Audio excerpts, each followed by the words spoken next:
காலை வணக்கம். என்னோட பணிவான கருத்துக்களை தமிழ் கடவுள் முருகனோட திருவடியிலிருந்து தெரிவித்துக் கொள்கிறேன். அதாவது இந்த தேர்தல் எப்படி பார்க்கணும்னு கேட்டிங்கன்னா, பொதுவாக வந்து இன்னைக்கு ட்ரெண்ட் எப்படி மாறிடுச்சுன்னா, நீங்கள் எந்த ஒரு டிவி வாங்கினாலும் சரி, கார் வாங்கினாலும் சரி, வீட்டில் இருக்க குழந்தைகள் வந்து இன்னைக்கு வந்து சொல்கிறாங்க அப்பா அம்மா கிட்ட, பெரியவங்ககிட்ட, தாத்தா பாட்டி யாராக இருந்தாலும் சரி, இந்த கடையில் தான் வாங்கணும், இந்த பொருள் தான் வாங்கணும், இந்த பிராண்டு தான் வாங்கணும் அப்படின்னு.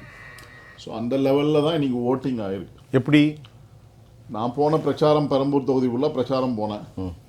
இதே சினிமா ஸ்டைலில் பாட்டெல்லாம் போட்டுட்டு தான் போனோம் நாங்களும்.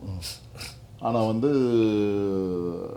அங்கே வந்து போகும்போதே குழந்தைகள் வெளியே ஓடி வந்து, uncle Vijay Vijay Vijay, whistle whistle whistle, பெரிய அளவுக்குன்னா சரி. அதுதான் குழந்தைகள் தான் வந்து இன்னைக்கு வந்து அந்த சின்ன பிஞ்சு உள்ளத்தில் வந்து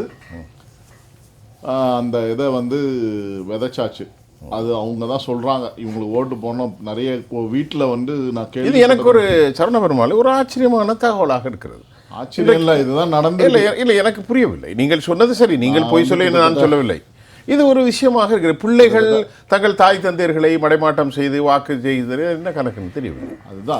அதுதான் நடந்திருக்குன்னு தான் சொல்கிறேன். இப்போ கூட நம்ம டிவி வாதம் இடையில ஒருத்தர் சொன்னார், அப்படி சொல்லியிருந்தாலும் அவங்க ஓட்டு போட்டுட்டு தாவேக்காக தான் ஓட்டு போட்டேன்னு பொய்ய கூட சொல்லலாம். இல்லை அப்படி சொல்ல மாட்டாங்க, பிள்ளைகளுக்கு ஏமாற்ற மாட்டாங்க. தாய் பிள்ளை தந்தையர்கள் மனசு வராது. அதுதான் சொல்கிறேன். சரி, பிள்ளைக்காக போடுவோமே, பிள்ளை இப்படி எல்லாரும் ஒரு ஓட்டுன்னு போட்டா.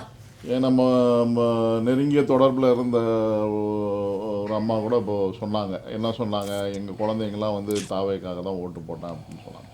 அந்த மாதிரி இன்றைக்கு வந்து விஜய், அதுதான் விஜய் ஏற்கனவே சொல்லிட்டார். ஒரு அவரோட நிர்வாகிகள் கூட்டத்தில் என்ன சொல்லியிருக்காருன்னா, திருச்சி விஜய், கோயம்புத்தூர் சவுத் விஜய், கோயம்புத்தூர் நார்த் விஜய், திருநெல்வேலி விஜய், குளச்சல் விஜய், நாகப்பட்டினம் விஜய், இதை தான் சொன்னார் அவர். அதுதான் இன்னைக்கு நடந்திருக்கு. ஒரே விஜய் தான், விஜய், வேற எதுவும் கிடையாது. அப்படி இருங்க. முதல்ல வந்து அதுக்கு உதாரணமே சொல்ல, பெரம்பூர்ல வந்து பேலட்ல கடைசி பேர் அவருது. அதை தேடி கண்டுபிடிச்சி ஒவ்வொரு ரவுண்ட்லயும் 6000 5000 ஓட்டை போடுறாங்கன்னா, அப்ப நீங்க என்ன வெறித்தனமா போட்டிருக்காங்க. தேடி கண்டுபிடிச்சி 16வது இதுல போடுறாங்க அந்த விஜய். இத்தனைக்கும் 5 ஜோசப், 5 நான் 2-3 விஜய் வேற இடையில. ஜோசப் இருந்தாலும் இது விசில் தனியா தெரியும் இல்லையா? விசில் தனியா தெரியும், இருக்கு, எல்லாமே இருக்கு. அதுதான். ஆனா ஒரு வயசான அம்மா சொன்னாங்க, கிழவி, ரொம்ப வயசான பெண்மணி, இங்க எது போட்டு போட்டீங்க இப்படி சொல்லுது. டிவி போடுறாங்களே, அது பேசவே தெரியல. இப்படி ஒரு மாற்றம். சரி, அதுதான். அது ஒரே இது மட்டும் சொல்லி முடிச்சுக்கிறேன். இதே விஜய் அவர்கள் வந்து அவரோட தொண்டு, அதை ஒரு ஃபேன் வந்து ஒரு இடத்துல ஒரு கல்யாண மண்டபத்தில் அந்த 10th 11th 12th பரிசு பொருள் கொடுக்கும்போது விசில் அடிங்கண்ணா அப்படின்னு சொல்லும் போது அப்படி இப்படிலாம் ஸ்டைலில் காமிச்சு எல்லாம் பண்ணக்கூடாது தம்பி அப்படின்னு சொல்லி அவனை அனுப்பிச்சு விட்டாரு. சரி, ஆனால் இன்னைக்கு அந்த விசில் தான் ஜெயிச்சு பார்க்க. நீங்கள் சொல்லுங்கள் அதை மட்டும். அதாவது இப்போ ஒரு பாஸ்கர் கிருஷ்ணமூர்த்தி ஐயா சொன்ன மாதிரி, இப்போ ஆதவ அர்ஜுனிடம் அந்த கேள்வி கேட்கப்பட்டது, நீங்கள் கொடுத்திருக்கக்கூடிய தேர்தல் அறிக்கையை நிறைவேற்றுவதற்கு எப்போது கேட்டார்கள்? இன்னைக்கு. இப்போ அவர் கேட்டது எனக்கு தெரியாது, நான் யதார்த்தமாக பார்த்தா. நீங்கள் சொன்னது கரெக்ட். அது அவர் கேட்டப்ப அவர் என்ன சொல்றாரு, அதை நாங்கள் பார்ப்போம் அப்படின்னு சொல்லி ஒரே வார்த்தையில முடிச்சிட்டார்.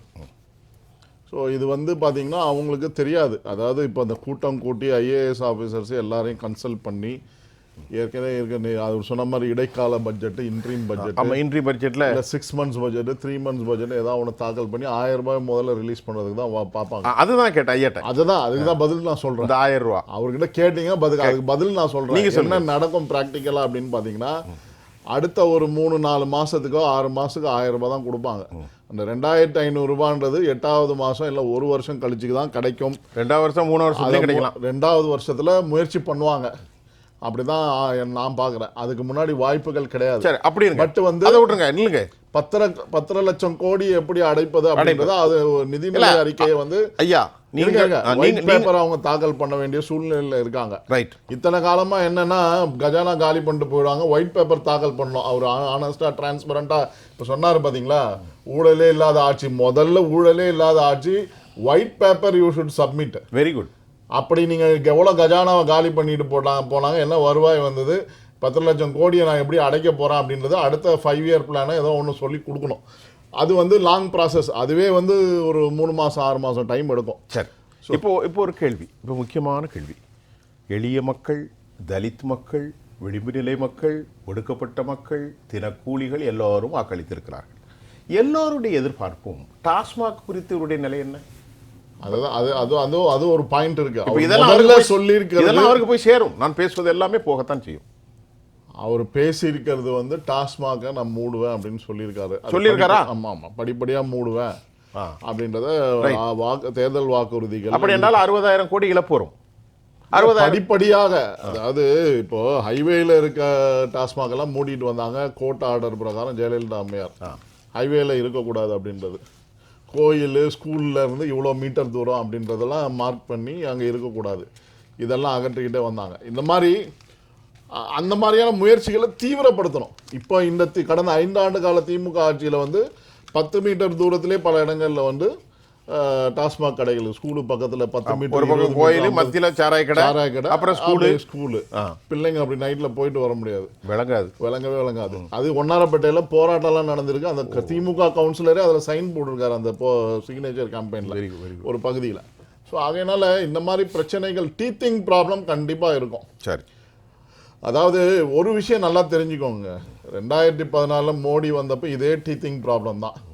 வெளியுறவுத்துறையை வந்து சுப்பிரமணிய சுவாமி ஹேண்டில் பண்ணார். அங்கே வந்து ஃபாரின் அஃபேர்ஸ் இதெல்லாம் வந்து அவர் வந்து ஹேண்டில் பண்ண வேண்டிய சூழ்நிலை இருந்தது. ஸோ அந்த 5 ஆண்டு காலம் வந்து ஐஏஎஸ் ஆஃபீஸர்ஸை, ஐபிஎஸ் ஆஃபீஸர்ஸை அவங்க என்ன சூழ்நிலையில் இருக்காங்க இப்போது, அது மாதிரி ஆஃபீஸர்ஸை வந்து என்ன இந்த ஆட்சிக்கு சாதகமாக செயல்படுவார்களா அப்படின்னா, இன்னைக்கு இருக்கக்கூடிய சூழ்நிலை விஜய்க்கு டஃபஸ்ட் டாஸ்க் என்னன்னு கேட்டிங்கன்னா, ஐஏஎஸ் ஆஃபீஸர்ஸ், ஐபிஎஸ் ஆஃபீஸர்ஸை ஏற்கனவே திமுக அதிமுகவுக்கு ஆதரவாக செயல்படக்கூடிய ஆஃபீஸர்ஸை கண்டுபிடிச்சி அவங்களுக்கு வந்து என்ன மாதிரியான சிஸ்டமேட்டிக் அப்ரோச்சில் அவங்க கண்ட்ரோலில் கொண்டு போகிறவங்கன்னு பார்க்கணும். இல்லைன்னு வச்சுக்கோங்களேன், 5 ஆண்டுகள் போதாது, 10 ஆண்டுகள் போதாது விஜய்க்கு எதையுமே. அவருடைய எண்ணங்கள் நல்லதாக இருப்பினும் நல்ல சவால்கள் அதிகம் இருக்கு. சவால்கள் மிகப்பெரிய சவால்கள், அதாவது இமாலய மலையோட பெரிய சவால்கள் இதுதான். ரைட். அது மாதிரி இன்னொரு விஷயத்தையும் சொல்லிடுறேன். ரைட். இப்போ வந்து இந்த கூட்டணி ஆட்சி பத்தி சொன்னாங்க. இப்போ அதிமுக ஆல்ரெடி வந்து பனையூர் போயாச்சு. 20, 24 தேதியில 25 தேதியில கூட்டணி ஆட்சி அமைப்பதற்கான வியூகங்களை வகுத்திருக்காங்க. வெளியில இருந்து ஆதரவு தெரிவிப்பாங்களா இல்ல வந்து அதிமுக இதுதான் வந்து பேச்சு. Already talks of gone. So வெளியில இருந்து ஆதரவு தெரிவித்து மைனாரிட்டி அரசாங்கமாக ரன் பண்ண போறாங்களா அப்படின்றத பார்க்கணும். இல்லை பாட்டாளி மக்கள் கட்சி, நீங்கள் சொன்ன மாதிரி கம்யூனிஸ்ட்டு எல்லாம் நாங்கள் போய், ஏன்னா ஜான் ஆரோக்கியசாமி தான் அங்கே இருக்காரு. இப்போ அன்புமணி ராமதாஸோட அட்வைசர். ஸோ அவரோட க்ளோஸ் ஃப்ரெண்டு, அட்வைசர்னு சொல்கிறது க்ளோஸ் ஃப்ரெண்டு. ஸோ ஆகையினால அந்த ஆங்கிளில் 5 இந்த சீட்டுகள்லாம் போகிறதா, இல்லை எடப்பாடி பழனிசாமி அனுப்பிய தூது வந்து அங்கே வந்து ஒர்க் அவுட் ஆகுமா அப்படின்றதெல்லாம் நம்ம பார்க்கணும். எடப்பாடி பழனிசாமிக்கு அவர் கட்சி பிரச்சனை பார்க்கணுமா, அங்கே தூது விடுறாரா? இல்லை அவருக்கு பேசப்பட்டதுன்னு தான் சொல்றாங்க. எந்த கால சூழ்நிலை முன்னாடி 23rd எலெக்ஷன் நடந்தது. 24, 25 this talks have been carried out in ஒரு இதெல்லாம் நடந்திருக்கு. அதனால எல்லா ஆங்கிள்லயும் பார்க்கணும். இன்னொரு விஷயம் வந்து இதற்குள் அந்த பாயிண்ட் தான் வரேன். கைகள் இருக்கா? இருங்க, அதான் சொல்ல வரேன் நான். இப்போ பிஜேபி ஜெயிக்காததுக்கு ஒரு சில காரணங்கள் இருக்கு. அதிமுக திமுக மறைமுக கூட்டணி. ஏன்னா சின்னம்மா அவர்களே சொல்லியிருக்காங்க, இவங்களுக்குள்ள ஏற்கனவே பிரச்சாரம் பண்ணும்போது இவர்களுக்குள்ள என்ன மறைமுக கூட்டணியா அப்படின்றத கேள்வி எழுப்பினாங்க. நான் ஒரு பல விவாத மேடைகளில் சொல்லியிருக்கேன். ஜோசியக்காரன் சொன்னதெல்லாம் நம்பிக்கிட்டு நான் எதிர்கட்சி தலைவர் ஐயா ஸ்டாலின் முதலமைச்சர் அப்படின்னு உட்கார்ந்தவர் தான் வேலையை செய்யாமல் அதிமுக காரங்க வேலை செஞ்சது தான் இன்னைக்கு நிதர்சனமான உண்மை. அதுதான் நடந்திருக்கு. ஆகையினால பல இடங்களில் வந்து அவங்க தோல்வியை கண்டிருக்கிறார்கள். இது மறைமுகமாக திமுகவும் அதிமுகவும் செயல்பட்டு அவர்களே கூட்டணி ஆட்சி அமைப்பதற்கு கூட வாய்ப்பு இருக்கு. இதுல என்ன வேணா நடக்கலாம். திமுக அதிமுகவும் கூட்டணி ஆட்சி அமைக்கிறது வாய்ப்பு இருக்கு. அப்ப அண்ணா திமுக கிளீன் பவுல்ட் ஆயிரும். கிளீன் பவுல்ட் இல்ல, அவங்க கூட்டணி மினிஸ்ட்ரி வாங்கிட்டு போயிட்டு எம்ஜிஆருடைய கட்சி பிஜேபி செய்ய வேண்டிய அவசியம் கிடையாது. இங்க சீக்ரெட் கூட்டணி எப்படி